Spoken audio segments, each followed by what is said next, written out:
Көктемнің сызымы құбылмалы түндерінің бірі еді. Малды жайғарып болған соң, сырым қыстан қалған маяның үстіне шалқая жатып, бұл торлаған аспанды ұзақ қызықтаумен болды. Ай жасырынбақ ойнаған баладай біресе бұлт ішіне кіріп, біресе жарқ етіп бой көрсетеді. Есіне анасының күнде айтатын жаттанды сөзі түсті. Жасың болса 30-ға таяп қалды. Сен болсаң әлі үйленбей жүрсің. Менің де келін жұмсап немере бағатын уақытым болды. Оны ойлап жүрген сен жоқ. Дейме, әйтеуір анасының айтқан ақылы құлағының түбінде масаның ызыңындай мазасын қашырған. Жігіт ойға батып, ұзақ жатқанын аңғармай қалды. Бетіне тамған салқын тамшыдан басын көтеріп алғаны сол еді. Ауыл ортасындағы мешіттен азан даусы естілді. Сағат 8-ден асып кетіпті ғой, деді іштей. Жаңбыр тамшылап жауа бастады. Артынша зор епкін алып үдей түсті. Көктемгі нөсер кенеттен құйып кетсін. Бұршақ аралас жаңбырдың күштілігі соншалықты болашақ жарының сағым елесіне елтіп жатқан сырым орнынан атып тұрып үйге қарай жүгіре жөнелді. Қырсық шалғанда аяқ астына қарамай жерге кірген қызыққа шалынып, омақасынан құлай жаздады. Тобығын ауыртып алды. Тәлтіректеп, теңселген күйі бойын тіктеп алды да, өзінен өзі ренжігендей қабағы шытынап, ілгері адымдай берді. Жын қуғандай долданған күшті жел алдын бөгеп, үй сыртындағы шамдарды теңселтіп кетті. Жарық, қалың нөсер астында өшіп қалатындай жыпылықтап, ақырын айналаны төрге түрткісіз қараңғылық басты. Сырым үйінің есігіне жете бергенде қақпаның тырсылымен қосарласып шыққан қыздың даусын естіді. Бір мезет меңіреу адамдай үй мен биік қоршалған шарбақтың ортасында состиып тұрып қалды. Бұл кезде найзағай қатты жарқылдап, ескілеу тамның сыр тамған айғыз терезесіне шағылып, ара-тұра түнекке жасырынған сиықсыз қасбеттермен темірден істелген суағарларды жарқыратып көрсетіп тұрды. Жеті қараңғы түнде жүрген кім болды екен, деп ойлады жігіт. Анасы болса, тұрмыс құрған қарындасының қалын білуге қалаға кеткен. Жалғыз өзі даңғарадай үйде зеріксе де, достарын бастаңғы жасауға шақырмай саяқ қалуды жөн көрген. Міне, төңіректі түгелдей бірде жарық, бірде түнек, билік құрып, зеңгір көкте жай оты жарқылдай жөнелгенде, манаурап жатқан ауылды сілкіп-сілкіп алғанға ұқсайды. Қақпа тарсылы қаттырақ естілді. Темір қақпаның алдына келген сырымның бұл кезде суға малшынып үлгерген еді. Өзінің келгенін білдіргендей жөтеліңкіреп қалды. Кім бұл? Деді өктем дауыспен. Бойына ұялаған беймәлім үрейді зор дауыс басып кетті. Көмектесіңізші, өтінемін. Жігіт тіл қата алмай тосылып қалды. Басына небір ойлар шырмалып кетті. Түнде ауылда қандай қыз жүреді? Мынадай жаңбырда көше кезген кім болды екен? Кім болса да бөтен біреу болғаны ғой. Әйтпесе, қақпа қайта тарсылдай бастады. Жігіт не істерін білмей абдырап қалды. Мүмкін бұл әйел дау іздеп жүрген біреу шығар. Қазір есікті ашсам, ертең өзіме бәле болып жабысып жүрсе қайтем. Қазір қыздар деген бұзылып барады, сенім жоқ. Жоқ, бір нәрсеге ұрынып қалмай тұрғанда үйге кіргізгенім дұрыс шығар. Мүмкін қыздың артында үй тонаушылар тұрған шығар. Кім білсін? Өтінемін, маған көмектесін көріңізші. Соңынан мас жігіттер қуып келеді. Сізге өмір бойы қарыздар болып өтейін, ағатай, есікті ашыңызшы, деді жалыныш үнмен. Іле қыздың жылап сықтаған даусы естілді. Үйінен шыққан зарлы діріл мен суық жаңбыр жігіттің денесін дірдек қақтырған. Егер мені жауыздарға жемтік қылам демесеңіз, құтқара көріңіз, өтінем сізден. Сырымның жүрегі ысырқ етті. Есіктің артында тұрған қыздың өзін алдап тұрмағанына иланды. Жалына көмек сұраған қызға жаны ашып кетті. Жігіт шарбақтың төменгі жағындағы белдеу ағашқа аяқ басып, басын шығарып, көшеге көз тастады. Көз алдында бір уыс болып бүріскен қызды көрді. осы тұста қайта найзағай жарқ ете қалды. Көшенің басында осылай қарай 3-4 жігіт жүгіріп келеді екен. Сырым секіріп түсіп, темір ілгішті асқан жылдамдықпен ағытып жіберді. Қақпа ашыла салысымен үй қорыған мысықтай зу етіп қыз кіріп келеді. Қақпаны тез жабыңыз, деді бойжеткен ерні дір-дір етіп. Сырым жанышыра ілгекті қайта салды. Темірден қапталған өрмекті есіктің алдында ішке ентелей енген қызбен соқтығысып қала жаздап, өне бойы шымырлап кетті. Бойжеткеннің қатты қорыққанын, қалшылдап тұрғанынан сезді. Найзағай қайта жарқ еткенде үсті басы суға малынған әрі өзі қалтырап тұрған орта бойлы бейтаныс қызды көрді. Жігіт қыздың шошынғанын, жүзі бір уыс болып, бойын үрей билеп тұрғаннан аңғарды. Ту биіктен құлақ тұндырарлық күннің күркірі естілді. Сен кімсің? Түнде неге жалғыз жүрсің? Деп жігіт айтуға оқтала беріп еді. Қыз асқан жылдамдықпен үндемеңізші, деді қыз құлағына сыбырлап. Қазір олар өтіп кетсін. Расында асфальтқа тиген тамшылар әнін бұзған аяқ дыбыстары естілді. Қақпаның ту сыртынан әлдекімдер жүгіріп өтті. Екеуі бір сәт үнсіз қалды. Жігіт қас-қағым сәтте басынан өтіп жатқан оқыс оқиғаға көндігіп кете алмай абдырап қалған. Ол түн құшағында құмығып шыққан қыздың даусын естіді.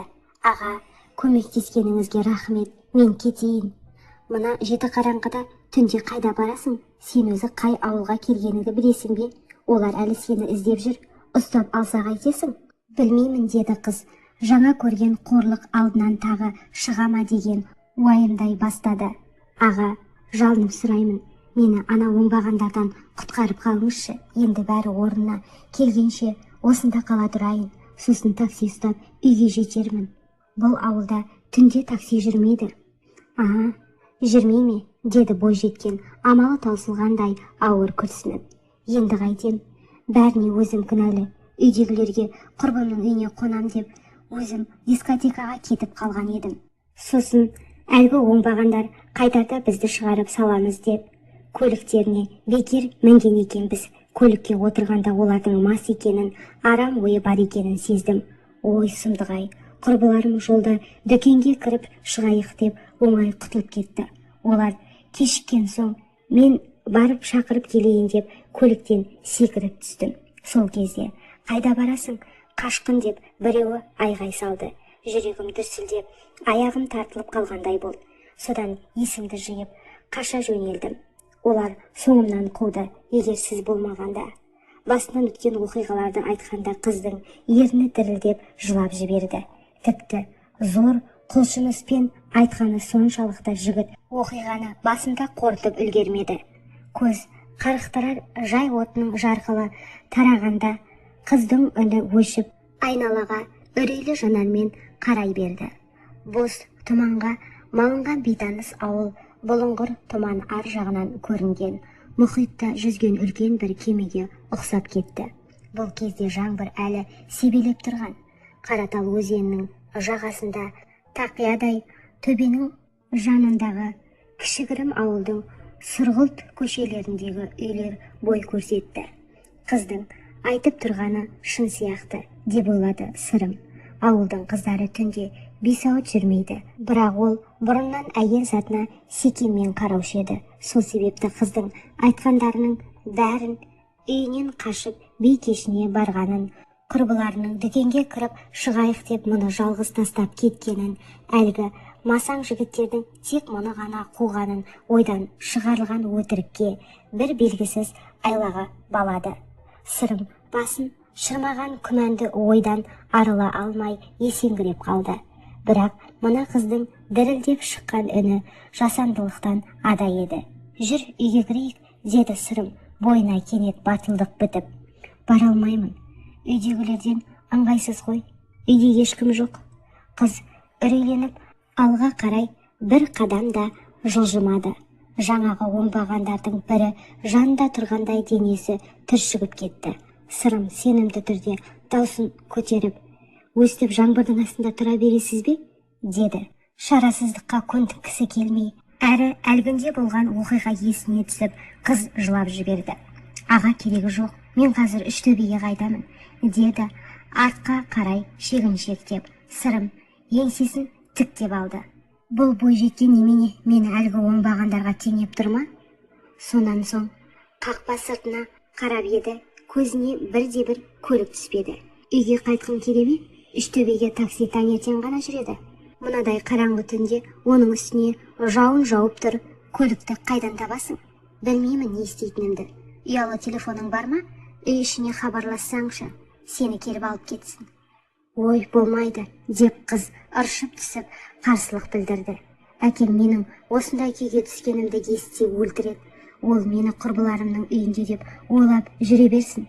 Телефоным. Қыз қалтасын сипалап, жаңа қашып келе жатқанда байқаусыз түсіріп алғанын білді. Жоғалтып алдым. Құрбыңның нөмірі есіме түсіре алмай тұрмын. Құрбыларың қашып, енді үйіне жетіп алған шығар. Сені жалғыз тастап кеткен құрбыңның осында келеді деп ойлайсың ба? Келетін шығар, деп қыз сенімсіз тіл қатты. Жүр үйге, телефонмен бір туыстарыңды шақырып алайық. Жеңгең бар шығар? Олай жасай алмаймын, деді қыз жыламалы болып. Сосын олар мен туралы не ойлайды? 2-3 сағат күте тұрсам, таң атып қалар. Қиын болды ғой, деді Сырым қызға аяушылық білдіріп. Осы кезде найзағай жарқылдай түсіп, аспанда метеориттің бір бөлшегі морт сынып жерге құлдырап келе жатқандай көрінді ме екен. Әйтеуір қыздың санасында әрбір болмашы көріністер зорайып, өмірінің қасқағым сәті таңба басқандай жатталып қалды. Ауылдың кішігірім үйлерінің мұржасы атып тапыл басқан баланың бойындай әйнектер құтқарушы кемеде елестеді. Енді қайтсем екен, үйден бекер қашқан екенмін, деп қыз жылауын үдете түсті. Жауын күшейе түсіп, табан астында су бетінде көпшіліктер пайда болып, сай-сайға ағып зырғылдай жөнелді.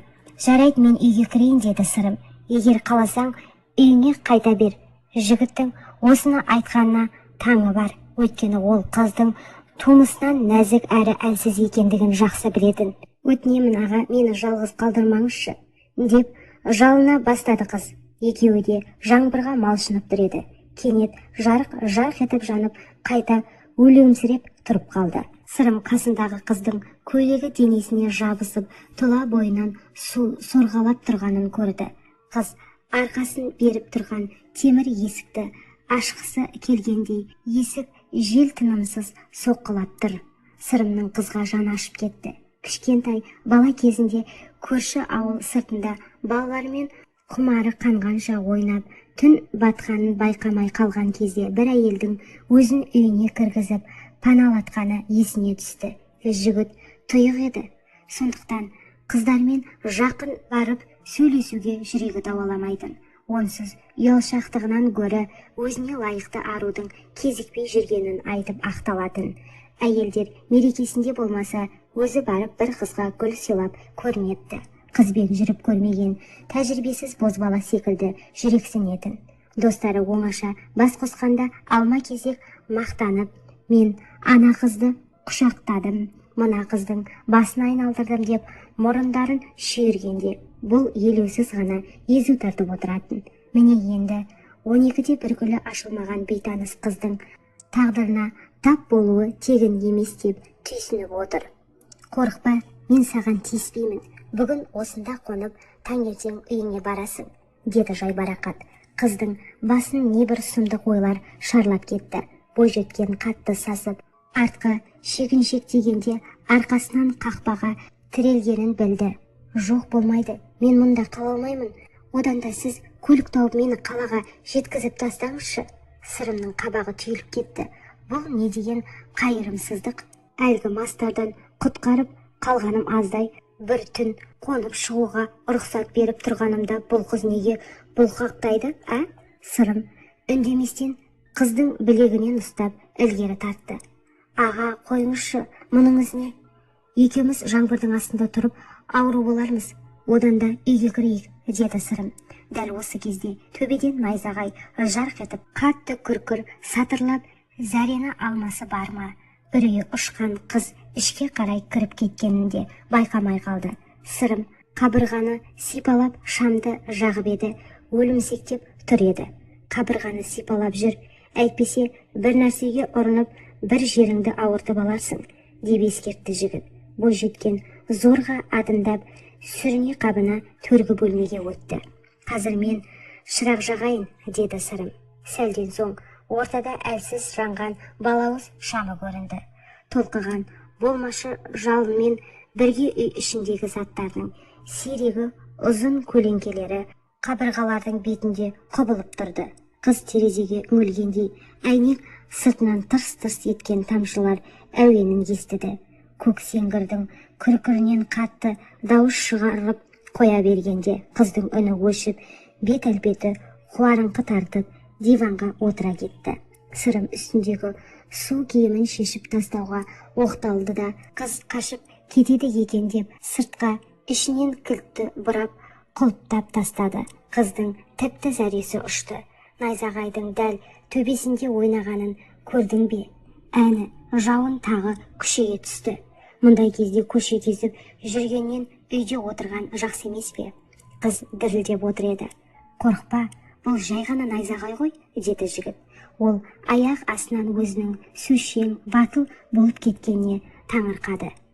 Түпкір бөлмеде кіріп, су киімін ауыстырды да қызға халат әкеліп берді. Мынаны киіп ал, өзің әбден су болыпсың ғой, деді сенімді үнмен.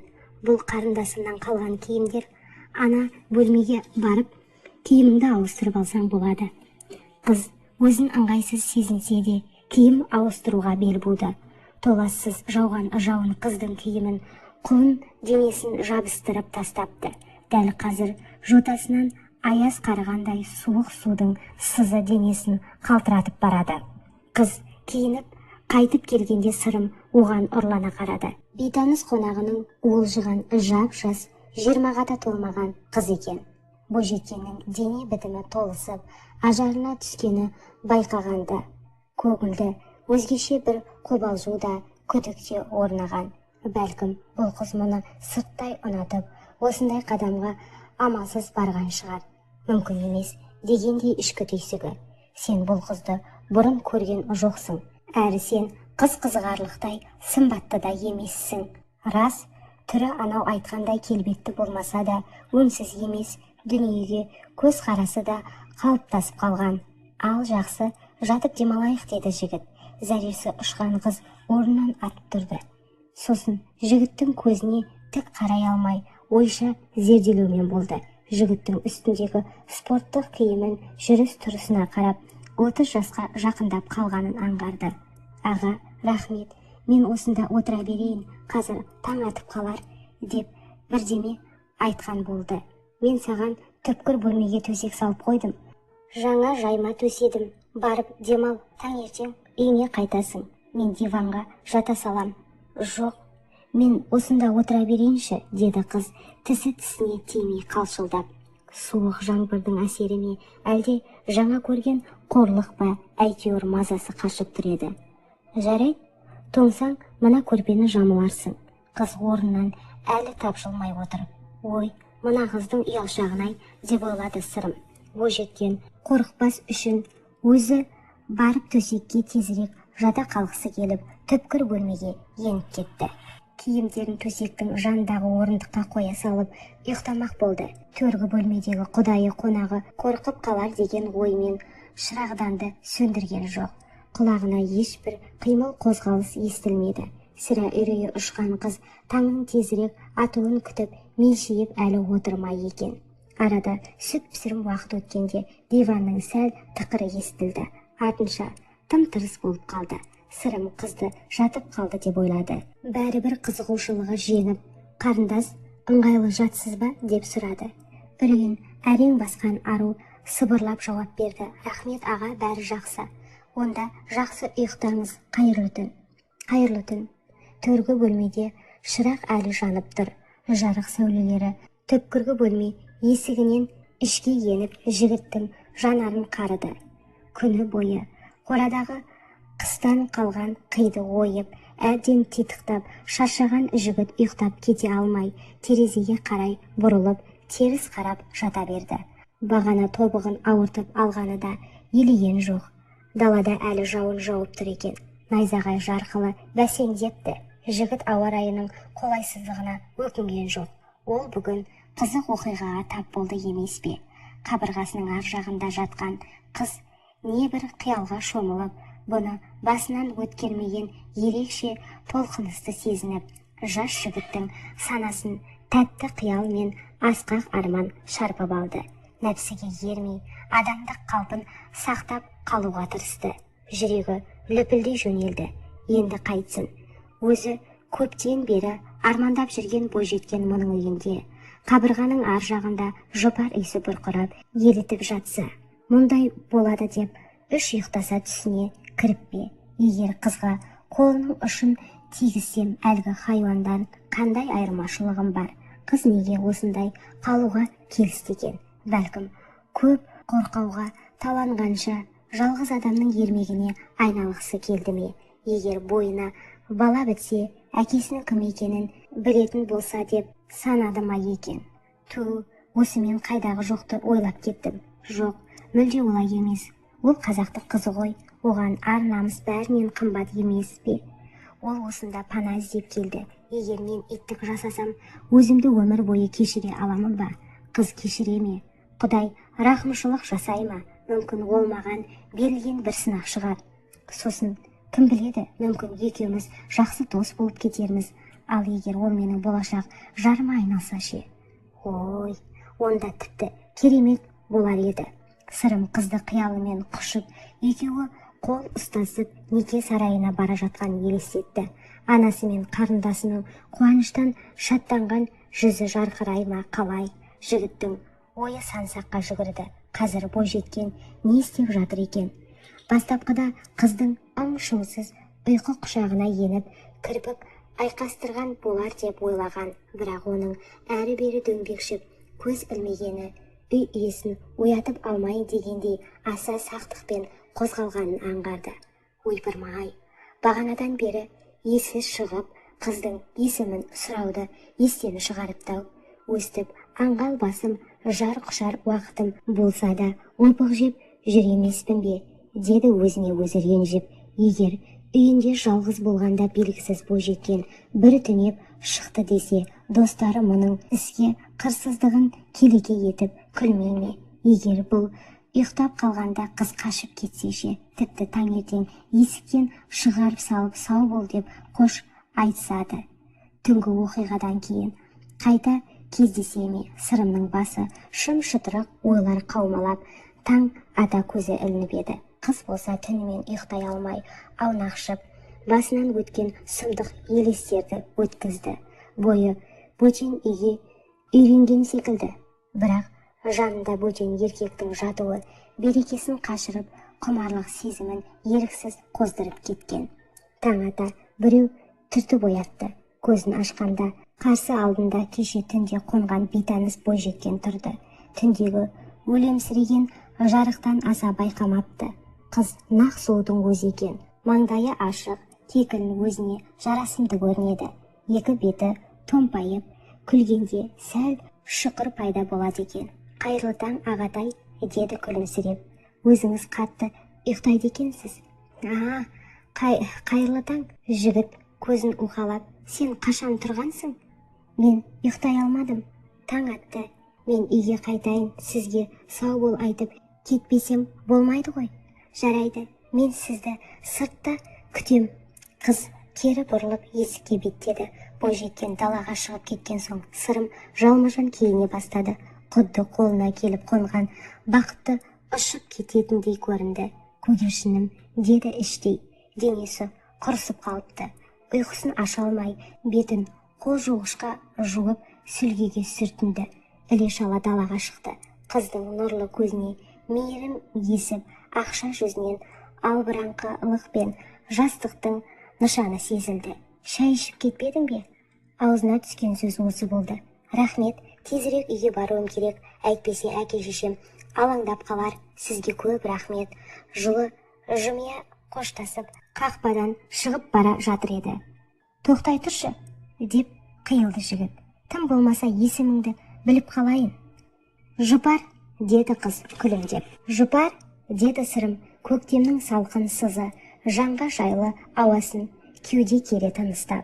Өзінің кештеу танысқанына кейігендей қолын ұсынды. Сырым, қыз қолын беріп сыңқылдап күліп жіберді. Күлкісі ғажап көрінді. Сылдырлаған бұлаққа ұқсайма қалай. Қыз бүгін өте байсалды, өзіне сенімді ұстайтын мінезіне таңғалды. Мен такси шақырмай-ақ қояйын, жолдан көлік тоқтатып мініп кетерсің. Әйтпесе бұл ауылда кімнің үйіне кім шыққанын біліп тұрады. Қыз күлмен қағып басын изеді.